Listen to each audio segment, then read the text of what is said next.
সালামু আলাইকুম। আপনি মানেন বা না মানেন, এ প্রবাসে যে মানুষগুলো আসে একমাত্র ফ্যামিলির জন্য। আরে ভাই, নিজের জন্য কত লাগে, নিজের জন্য কত লাগে, কত লাগে নিজের জন্য। এখানে ফ্যামিলিকে ভালো রাখার জন্য আসে। আর এই ফ্যামিলি, জানি না তারা কেমন মানুষ। এই ফ্যামিলি একদিন, যে মানুষটা এত কষ্ট করে না খায়া, কত কষ্ট করতেছে না, কিন্তু এই ফ্যামিলি একদিন তারে বেমানি করে তার সাথে, ঠিক আছে?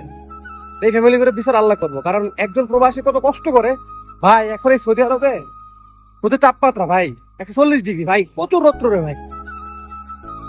এটা হয়তো যারা বিদেশে থাকে এরা জানে, ঠিক আছে? যাদের আত্মীয় স্বজন থাকে এরাও অবশ্যই জানে, ঠিক আছে?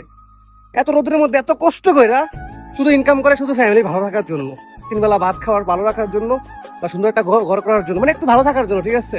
কিন্তু এই ফ্যামিলির সাথে, ঠিক আছে, এই ফ্যামিলি, এই প্রবাসী মানুষের সাথে এই ফ্যামিলি বেমানি করে। প্রবাসীরা আসে যারা, আমি মনে করি, আমি আমার নিজের জন্য আসি। নিজের জন্য কত লাগে ভাই? আচ্ছা, আমার ফ্যামিলি, আমার বাবা মা আর ভাই সবাই ভালো থাকুক। আর যারা বেমানি করে প্রবাসীর সাথে, তাদের বিচার আল্লাহ করুক, ঠিক আছে? আমি চাই প্রতিটা ফ্যামিলি ভালো থাকুক, এবং প্রতিটা ফ্যামিলি যে প্রবাসী যারা থাকে তারাও ভালো থাকুক। সবাই মিলেমিশে থাকুক, সুন্দরভাবে থাকুক, জীবনটা সুন্দর কাটুক। এটাই আমার চাওয়া। ধন্যবাদ।